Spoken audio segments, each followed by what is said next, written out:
नमस्कार, आप हैं IPN 7 के साथ। वक्त हो चला है सारा देश 100 खबरों का। और बता दें कि पाकिस्तान बातचीत से पहले हुर्रियत नेताओं से मुलाकात और कश्मीर को बातचीत में शामिल करने पर अड़ा हुआ है, जबकि भारत ने 2-2 कह दिया है कि ऊफा के एजेंडे में सिर्फ आतंकवाद था और वही रहेगा। विदेश मंत्रालय ने यहां तक आरोप लगाया कि दोनों प्रधानमंत्रियों के बीच जो तय हुआ, पाकिस्तान अब उसके एकदम उलट एजेंडे पर जा रहा है। केंद्रीय गृह मंत्री राजनाथ सिंह ने कहा कि भारत ने पाकिस्तान को अपना रुख साफ बता दिया है। भारत ने कह दिया है कि ऊफा में तय एजेंडे पर ही बातचीत होगी। वहीं पाकिस्तान ने प्रेस रिलीज जारी कर चालाकी भरा जवाब देते हुए कहा कि वो भारत के रुख से बेहद निराश है। पाकिस्तान के मुताबिक हुर्रियत के नेताओं से मुलाकात होती रही है और इसमें कुछ नया नहीं है। पाकिस्तान के मुताबिक हुर्रियत नेता कश्मीरी अवाम के प्रतिनिधि हैं और पाकिस्तान उन्हें कश्मीर मसले के समाधान के लिए जरूरी भागीदार मानता है। पाकिस्तान ने उल्टा कहा कि भारत की ओर से लगाई गई शर्तें दिखाती हैं कि वो बातचीत के लिए गंभीर नहीं है, जबकि ये वक्त ईमानदार और नतीजे वाली बातचीत का है। पाकिस्तान की शह पर कश्मीरी अलगाववादी और उनके परचमदरार घाटी में सक्रिय हो गए हैं। श्रीनगर की जामा मस्जिद के बाहर शुक्रवार को पाकिस्तानी झंडे लहराए गए।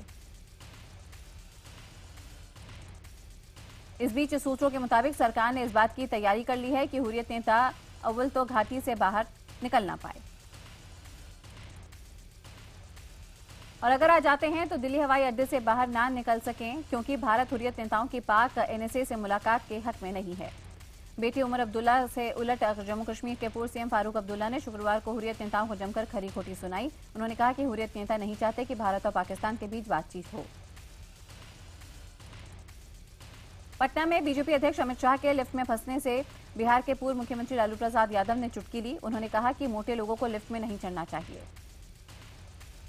दरअसल बीजेपी अध्यक्ष अमित शाह गुरुवार को पटना के बिहार भवन में थे।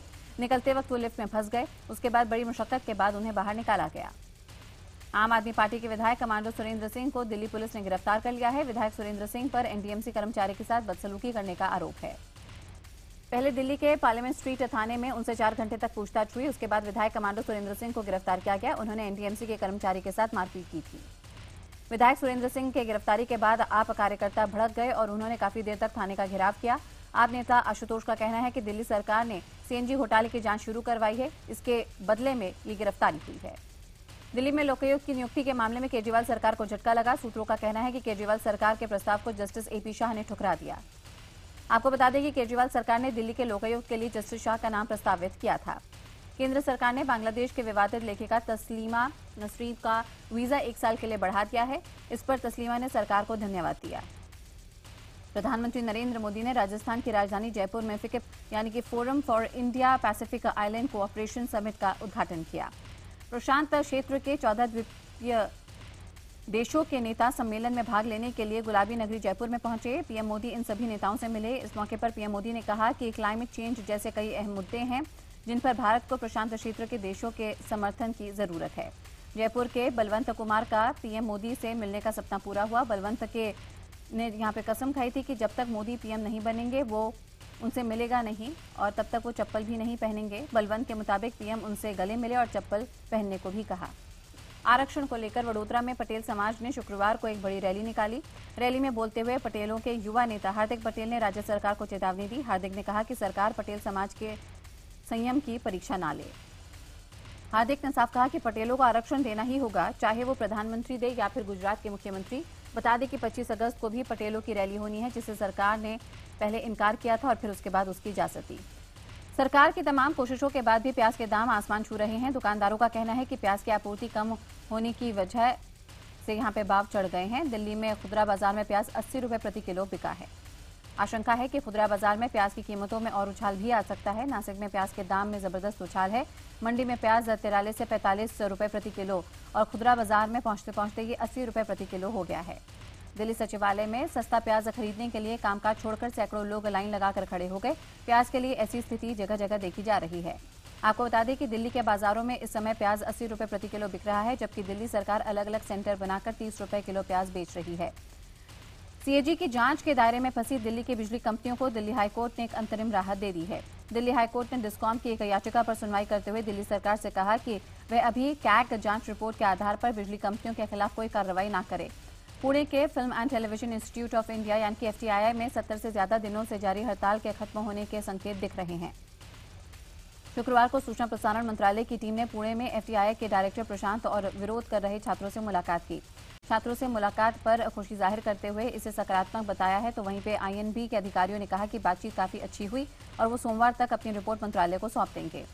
उपहार कांड में सुप्रीम कोर्ट के फैसले से नाराज पीड़ित परिवारों ने शुक्रवार को दिल्ली के मुख्यमंत्री अरविंद केजरीवाल से मुलाकात की। पीड़ितों ने मुख्यमंत्री से गुहार लगाई है कि सुप्रीम कोर्ट ने अंसल बंधुओं पर जो 60 करोड़ का जुर्माना लगाया है वो लेने से मना कर दें। पीड़ितों ने मुख्यमंत्री से कहा कि ये पैसे लोगों के खून में डूबा हुआ है, इसलिए इस पैसे से ट्रॉमा सेंटर नहीं खोला जाना चाहिए। आपको बता दें कि 18 साल से पहले चले इस केस में अब मंगलवार को सुप्रीम कोर्ट ने फैसला सुनाया था। पीड़ितों से मिलने के बाद केजरीवाल इस मसले पर कानूनी राय ले रहे हैं। शुक्रवार को उन्होंने दिल्ली के मुख्य सचिव को बुलाया और इस मामले में क्या कर सकते हैं इस बारे में पूछा। समाजसेवी अन्ना हजारे को महाराष्ट्र सरकार ने Z+ सुरक्षा देने का फैसला किया। पिछले दिनों कई बार अन्ना को धमकियों भरे खत मिले, उसके बाद महाराष्ट्र सरकार ने यह फैसला लिया। Z+ सुरक्षा के तहत अन्ना हजारे की सुरक्षा में CISF के 60 कमांडो तैनात रहेंगे। ये कमांडो 24 घंटे अन्ना को सुरक्षा देंगे। हालांकि इस बारे में अन्ना हजारे ने कहा कि उन्हें Z+ सुरक्षा की जरूरत नहीं। सरकार के फैसले के विरोध में एयर इंडिया के 115 पायलट्स हड़ताल पर चले गए हैं। हड़ताल की वजह से कई उड़ानों पर असर पड़ा है। एयर इंडिया के वरिष्ठ अधिकारी ने इस खबर की पुष्टि की। हड़ताली पायलट्स का कहना है कि श्रम मंत्रालय ने जो नया नोटिफिकेशन जारी किया है उसके मुताबिक सभी पायलट्स को वर्कमैन कैटेगरी से हटा दिया गया है। इस नोटिफिकेशन के बाद अब पायलट्स हड़ताल नहीं कर सकते। असम में पिछले 3 दिनों से हो रही बारिश के चलते 13 जिलों में बाढ़ जैसे हालात पैदा हो गए हैं। असम के धेमाजी, कोकराझार, चिरांग, लखीमपुर, मंगाईगांव, तिनसुकिया, डिब्रूगढ़, शिवसागर, नलबाड़ी, सोनितपुर और जोरहाट जिले सबसे ज्यादा प्रभावित हैं। बाढ़ से राहत बचाव के लिए कुल 124 राहत शिविर बनाए गए हैं। जोरहाट और डिब्रूगढ़ में ब्रह्मपुत्र, सोनितपुर में जिया भराली, पुठीमारी नदी और बरपेटा में बेकी नदी खतरे के निशान के ऊपर बह रही है। टिहरी बांध झील का जलस्तर बढ़ने से उत्तरकाशी में लोगों की दिक्कतें बढ़ गई हैं। चिन्यालीसौड के लोग परेशान हैं। यहाँ के 42 गांवों को जोड़ने वाला एकमात्र पुल अब झील में समा गया है। देवीसौड पुल के जलमग्न होते ही उत्तरकाशी में 42 गांव अलग थलग पड़ गए हैं। पूरे देश को सीरियल बम धमाकों से हिलाकर रख देने वाले इंडियन मुजाहिदीन ने सबसे बड़ी साजिश रची। खुफिया सूत्रों का कहना है कि देश के अलग अलग राज्यों में बंद IM के 19 आतंकी भागने की तैयारी कर रहे हैं। 19 आतंकियों की सूची में यासीन भटकल से लेकर वकास तक के नाम शामिल हैं। सूत्रों का कहना है कि अब सभी आतंकी अलग अलग तरीकों का इस्तेमाल करके एक दूसरे से बातचीत करते हैं। फिलहाल खुफिया एजेंसियों को IM की साजिश का पता चला है। खुफिया विभाग ने सभी राज्यों की पुलिस को अलर्ट किया है और सुरक्षा बढ़ाने के आदेश दिए हैं। इतना ही नहीं, NIA ने यहाँ पे राज्यों को खत लिखकर कहा है कि इन आरोपियों के पेशी में जबरदस्त लापरवाही बरती जा रही है, जिसका खामियाजा सुरक्षा एजेंसियों को भुगतना पड़ सकता है।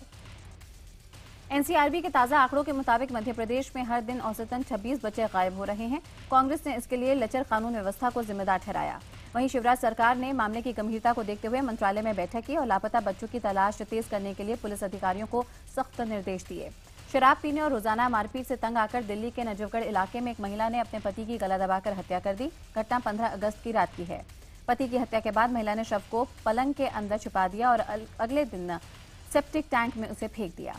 बाद में गलती का एहसास होने पर महिला ने पति के बड़े भाई और उसकी पत्नी को घटना के बारे में बताया। महिला की निशानदेही पर पुलिस ने शव को बरामद किया और महिला को गिरफ्तार किया। कोटा पुलिस के जवान निर्दयी होकर एक ऑटो चालक को लात घूसों और जूतों से मारते रहे। ऑटो चालक यहां पर अपने आप को बचाने की गुहार लगाता रहा, लेकिन पुलिस वाले थके नहीं और उसे जमीन तक जब वो गिरा नहीं मारते रहे।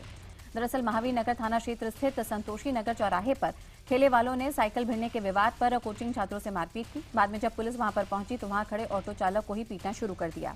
दिल्ली में छेड़खानी के कानून का दुरुपयोग करने का मामला सामने आया। बताया जा रहा है कि अमर कॉलोनी में नॉर्थ ईस्ट की 2 लड़कियों ने एक युवक को छेड़खानी के झूठे आरोप में गिरफ्तार करवाया। जब पुलिस ने गिरफ्तार युवक के सामने लड़कियों को बुलाया तो उनकी पोल खुल गई। दरअसल युवक एक लड़के का बॉयफ्रेंड था। किसी बात को लेकर दोनों में झगड़ा हुआ, लेकिन लड़की झूठ बोलकर उसे गिरफ्तार करवा चुकी थी। राजस्थान हाईकोर्ट द्वारा संथारा प्रथा को गैर कानूनी घोषित किए जाने से जैन समाज में काफी आक्रोश है। जैन समाज ने गैर कानूनी ठहराने वाले न्यायाधीशों पर निशाना साधते हुए कहा कि उनका फैसला धार्मिक भावनाओं के खिलाफ है। उदयपुर में चतुर्मास के लिए आए जैन समाज के प्रमुख संत रपुमुनि ने इस निर्णय के खिलाफ 24 अगस्त को उदयपुर बंद का समर्थन किया। मानव संसाधन मंत्री स्मृति ईरानी 23 अगस्त को अमेठी जा रही हैं। वहां वो करीब 25,000 महिलाओं को प्रधानमंत्री बीमा सुरक्षा योजना से जोड़ेंगी।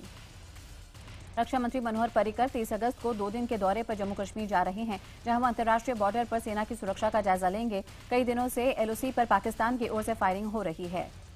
दिल्ली में लगातार बढ़ती ट्रैफिक जाम की समस्या से निजात दिलाने के लिए पुलिस ने एक नया ट्रैफिक एसएमएस अलर्ट नाम से सर्विस शुरू की है। एसएमएस अलर्ट सर्विस आपको लगातार ट्रैफिक की अपडेट देता रहेगा। इस सर्विस का इस्तेमाल करने के लिए आपको पहले मोबाइल 9811452220 पर एस स्पेस देकर डीटीपी टाइप करना है और उसके बाद अपना नाम लिखकर एसएमएस करना होगा। फिर तुरंत आपको मोबाइल पर ट्रैफिक का अपडेट मिल जाएगा। मुंबई में अब स्वाइन फ्लू से पीड़ित 2 मरीजों की मौत हो गई है। पिछले 1 महीने में इस बीमारी की वजह से 39 लोग अपनी जान गंवा चुके हैं, जबकि 40 ताजे मामले सामने आ चुके हैं। शुक्रवार शाम मध्य प्रदेश के मुख्यमंत्री शिवराज सिंह चौहान ने दिल्ली आकर राष्ट्रपति प्रणब मुखर्जी से मुलाकात की और उनकी पत्नी शुभ्रा मुखर्जी के देहांत पर शोक जताया। पीएमओ में मंत्री जितेंद्र सिंह ने शुक्रवार को चेन्नई के कुंडनकुलम एटीएम प्लांट का जायजा लिया है और वहां मौजूद वैज्ञानिकों से प्लांट की प्रोग्रेस रिपोर्ट भी मांगी है। शुक्रवार शाम को कोलकाता के प्रेसिडेंसी कॉलेज में मुख्यमंत्री ममता बनर्जी को छात्रों के विरोध का सामना करना पड़ा। छात्रों ने पोस्टर में लिखकर कहा कि ममता जी आपका यहाँ स्वागत नहीं है। इसके बाद प्रेसिडेंसी यूनिवर्सिटी में ममता बनर्जी बुलाए जाने से खफा छात्रों ने वाइस चांसलर अनुराधा लोहिया का घेराव किया। इतना ही नहीं, गुस्साए छात्र उनके ऑफिस में भी घुस गए और नारेबाजी करने लगे। बिहार के पूर्व मुख्यमंत्री जीतन राम मांझी ने पहाड़ तोड़कर रास्ता बनाने वाले दशरथ मांझी को भारत रत्न मिलना चाहिए, ऐसा कहा। उन्होंने Manjhi the mountain man film देखने के बाद ये मांग की है। शायद ही कभी किसी ने सोचा होगा कि वो भी शाहजहां की तरह अपनी बेगम की याद में ताजमहल जैसा मकबरा बनाएंगे। हम आपको बता रहे हैं 80 साल के पोस्टमैन की ये कहानी, जिन्होंने अपनी महरूम बेगम की याद में ताजमहल की तर्ज पर बुलंदशहर में एक मिनी ताजमहल बनाया। पैसे की कमी के कारण मिनी ताजमहल में अभी पत्थर नहीं लगे हैं। जब यूपी के सीएम अखिलेश यादव को इसकी जानकारी मिली तो उन्होंने कादरी को मिलने के लिए बुलाया और पत्थर लगाने के लिए पैसा देने का वादा किया। रिटायर्ड पोस्टमास्टर यहाँ पे फैजुल हसन कादरी ने अपनी बेगम तजमुल्ली की कब्र भी इसके अंदर ही बनाई है। बाकायदा उनकी कब्र के लिए उन्होंने स्थान यहाँ पे छोड़ा हुआ है और अब तक इस पर 11 लाख रुपए खर्च भी हो चुके हैं। मेरठ में प्रधानमंत्री मोदी के नाम की राखियों की खूब धूम मची हुई है। ये राखियां सोने और चांदी की भी बनी हुई हैं। बाजार में राखियों की कीमत 300 रुपए से लेकर 50,000 रुपए तक की है। यूपी के हापुड़ में जहरीली शराब पीने से 2 लोगों की मौत हो गई, जबकि कुछ लोग अस्पताल में भर्ती हैं। लोगों के मुताबिक पुलिस और माफिया की मिलीभगत से ऐसा हुआ है।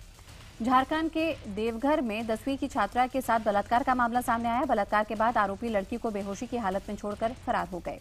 बताया जा रहा है कि जब छात्रा स्कूल से लौट रही थी तभी कुछ लोगों ने उसे कार में अगवा कर कहीं सुनसान जगह ले जाकर उसके साथ बलात्कार किया। पुलिस ने आरोपियों की तलाश शुरू कर दी है। शुक्रवार को लखनऊ के हसनगंज में हुए गैंगरेप मामले में पुलिस ने 5 लोगों को हिरासत में लिया। पूछताछ जारी है। इसके अलावा पुलिस पीड़ित से इन लोगों की शिनाख्त भी करवाएगी। राजस्थान कांग्रेस अध्यक्ष सचिन पायलट लाख कोशिशों के बावजूद अजमेर नगर निगम बोर्ड पर भाजपा का कब्जा होने से नहीं रोक पाए। दिन भर चले राजनीतिक तिगड़म में बीजेपी अपना मेयर बनाने में कामयाब हो गई।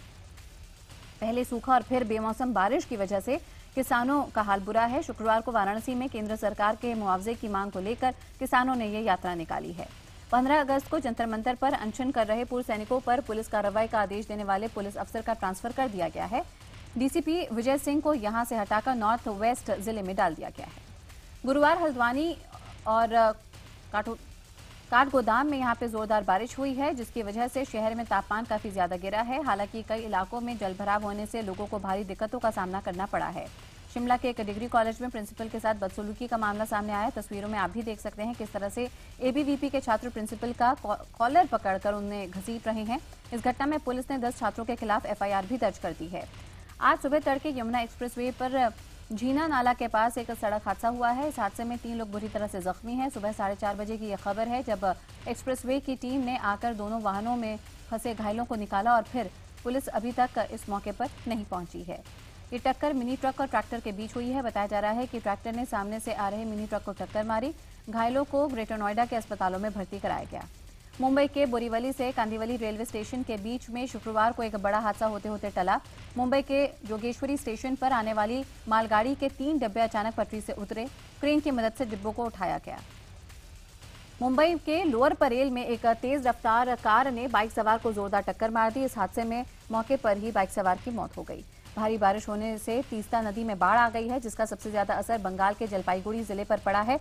जलपाईगुड़ी के हजारों लोग बेघर हो गए हैं।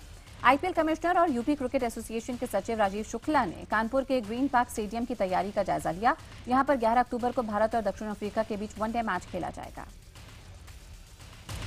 कोलंबो टेस्ट के दूसरे दिन भारत की पहली पारी 393 रन पर सिमट गई। भारत ने 74 रन और जोड़कर अपने आखिरी 4 विकेट गंवा दिए। रिद्धिमान साहा ने 56 रन बनाए, जबकि रंगना हेराथ ने 4 विकेट लिए। श्रीलंका ने 3 विकेट खोकर 140 रन बना लिए हैं। क्रिकेट की दुनिया के 2 दिग्गजों को मैदान पर गार्ड ऑफ ऑनर दिया गया। अपना आखिरी टेस्ट खेल रहे कुमार संगकारा को कोलंबो में भारतीय टीम ने गार्ड ऑफ ऑनर दिया। वहीं माइकल क्लार्क को लंदन में गार्ड ऑफ ऑनर दिया गया। चेन्नई में एमआरएफ पेस फाउंडेशन में पूर्व क्रिकेटर सचिन तेंदुलकर ने तेज गेंदबाजों को टिप्स दिए। इस दौरान ऑस्ट्रेलिया के पूर्व गेंदबाज ग्लेन मैकग्रा ने ऑन की जमकर तारीफ की और उन्हें क्षमताओं से भरा क्रिकेटर बताया। आईपीएल में लगे 2 साल के बैन के खिलाफ चेन्नई सुपर किंग्स की याचिका पर मद्रास हाईकोर्ट में 27 अगस्त को सुनवाई होगी। लोधा समिति के फैसले को चुनौती देने वाली इस याचिका पर बीसीसीआई और बिहार क्रिकेट एसोसिएशन से जवाब मांगा गया है। लोधा समिति ने दोनों टीमों पर 2 साल का बैन लगाने की सिफारिश की थी। बीजिंग में आज से वर्ल्ड एथलेटिक्स चैंपियनशिप शुरू हो रही है। इसमें भारत के 17 एथलीट्स हिस्सा ले रहे हैं, लेकिन सबसे ज्यादा उम्मीद शॉटपुट के इंद्रजीत सिंह और डिस्कस थ्रो में विकास गौड़ा से है। सलमान खान द्वारा निर्मित सूरज पंचोली और आथिया शेट्टी की हीरो के लिए एक भावुक गाने की तलाश थी, लेकिन निर्माताओं को ऐसा कोई गाना नहीं मिला। तभी करण जौहर ने अपना एक गाना यादा तेरियां निखिल आडवाणी को दिया। ये गाना गाया है राहत फतेह अली खान ने। संजय गुप्ता अपनी फिल्म जज्बा में एक गाने के लिए ऐश्वर्या से गाना गवाना चाहते हैं।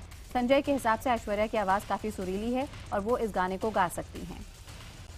जल्द ही हिट फिल्म बैंग बैंग का सीक्वल आने वाला है, लेकिन इस फिल्म में ना ऋतिक होंगे और ना ही कटरीना। कटरीना की जगह जैकलीन ने ले ली है। वहीं फिल्म के हीरो की तलाश अभी भी जारी है। मराठी फिल्म लाई भारी से निर्माता बनी जेनेलिया देशमुख एक और फिल्म प्रोड्यूस करने जा रही हैं। ये फिल्म छत्रपति शिवाजी के जीवन पर होगी। इस फिल्म में शिवाजी का रोल निभा रहे हैं उनके पति और एक्टर रितेश देशमुख।